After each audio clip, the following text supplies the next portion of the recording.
What was the story that I missed? So Josh Jacobs in a radio interview today was talking about the Packers situation. And this is unlike JJ McCarthy. I think he did say something that's interesting, and it's got some players in the Packers locker room upset. Here's what Josh Jacobs said. I'm pulling up the quote here. Let him he said, he was talking about needs, and he said, I'd like to have a DN. I think we need another DB, but I think we really need a wide receiver. I love the guys we have in the receiving room. They all have a lot of a potential, but we need a guy that's proven to be a number one. Then you have Dontayvion Wicks come out and say, he doesn't buy that at all. He thinks that the room's perfectly good. He thinks there's plenty of guys in there. Josh Jacobs has to come out and say, well, I'd really like to get Davante Adams. Wow, I did not see any of this. No, so Josh Jacobs is going on radio shows now saying that they need to get fresh blood in. They need a guy who can actually carry the load at number one. Tom Grassi reacted saying that if you were upset about that, good.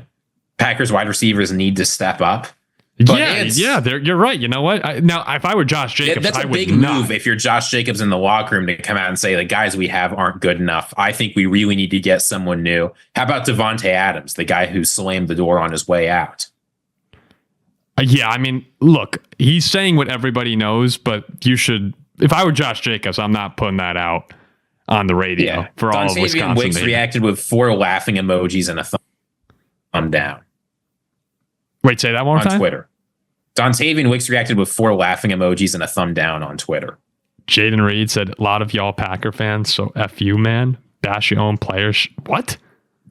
No, this is actually blowing things up in the locker room. Yeah, Reed said that about the Packers fan base? Yeah. They're not happy about the way they're being talked about right now. And honestly, I blame them. Well, the show's called room was unacceptable. The show's called No BS. It's No BS. I think that was the guy. Yeah, these are the guys from that we interacted with. Yeah, that's hysterical, dude. Yeah, I would not come out and say that if I were Josh Jacobs. I mean, he's right. I think that the Packers do need the number one receiver, and you could see it clearly at times, especially when one of the 4 dudes was out. Right? In those situations, you could see the glaring need for an alpha receiver at times, but I wouldn't choose Radio Row to go out and say that. So yeah, I mean, it's not like the Packers internally don't know they need a wide receiver. But here's the thing, right? Like last year, the Packers tried doing wide receiver by committee. We've seen running back by committee take the NFL by storm. Wide receiver by committee doesn't work. You need one of those guys that can get open almost every play and consistently catch the ball. Mm-hmm. And considering on drops per pass, the Packers led the NFL last year. The only teams that were even close to them in the number of drops were teams that threw the ball much, much more than them. Like they need a guy who's reliable. And I'm sorry, but like Romeo Doubs is not reliable. Watson's going to miss most of the year. Wicks is unreliable. Reed, maybe it was scheming, maybe it was him. He was the least reliable of the whole bunch. You need a guy you can count on. And with Davante Adams, if he wants, he can become a free agent. The Jets have to renegotiate his contract unless they want to lock into $35 million next year, which they're not paying. So if he wants, he can say, nope, I'm going to Green Bay. You can't stop me. So it's a real possibility there. If he's open to a reunion, I think it can make a lot of sense. And I get why Josh Jacobs is trying to recruit him. Dude, think about also, we talk about how young the Packers are, one of the youngest teams, the youngest team in the league. I think the youngest playoff team this year set the record, right? The second youngest team ever, only to last year's Packer team that made the playoffs.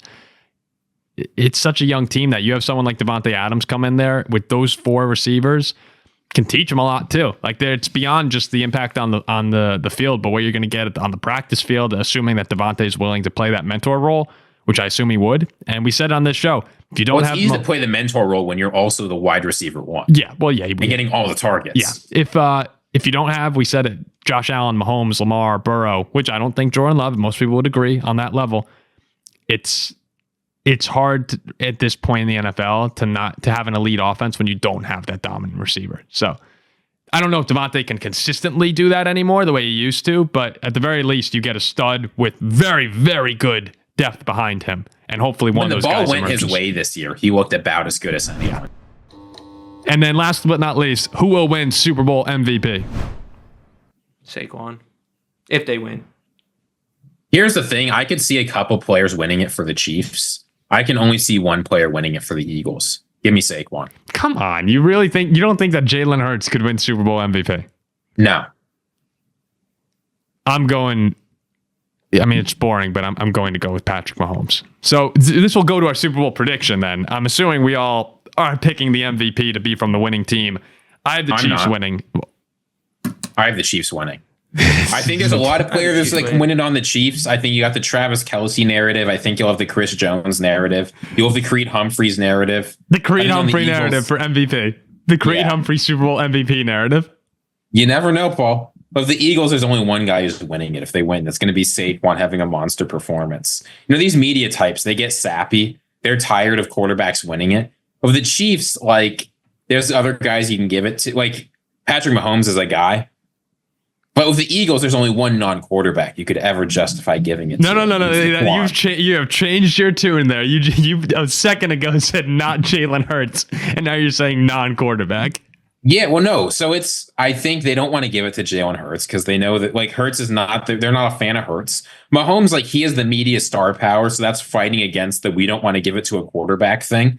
But the Eagles, nobody wants to give it to Jalen Hurts. There's only one guy they want to give it to, and that's Saquon. So give it to him. But I think the Chiefs are going to win. All right. We got in an argument today, me and Jack, with our old co-host, Andrew, in a group chat today. Jack's going on and on about the Eagles and how they're going to win the game. And that, you know, I've never had this feeling about a team that Mahomes was favored against since the Bucs. And we saw what happened there. And I was like, bullshit, Jack. Like, I know that you said the same thing about the Niners. And I looked in our text history, and it's from Ziggy. In January last year, how are the Chiefs dogs again? I write, I love KC. And Jack goes, quote, I love Niners. We continue that conversation. I think the Niners are better than the Chiefs. Last time I had this strong a lean against the Chiefs in the Super Bowl was against the Bucs, and I was right. I'm loving San Francisco. And I just texted him. I was like, this is ridiculous here. Like, this is, you're just pulling the exact same card from last year. Jack was very clear. He wanted us to make extremely, extremely clear that he's all in on the Eagles. To make it that way you will. But he's an Eagle sound like you would Ziggy. Give us an Eagle sound. That's not bad as all things go. Yeah, no, Jack picking the Eagles is just I love this. I've not had this feeling against the Chiefs in the Super Bowl since the Bucs, and I was right. And I was like, you said almost the exact same text actually, which I'm not sure if he did as a gag, but yeah, Andrew came in and was just like, you don't get it, bro. Mahomes 15-0 in a dome. Vic Fangio 0-8 against Mahomes, dropping all the stats. And Jack's like, I don't care. I've never had this feeling. I was like, this guy. You gotta love Jack. Yeah, he's an enigma. He's an enigma. Yeah.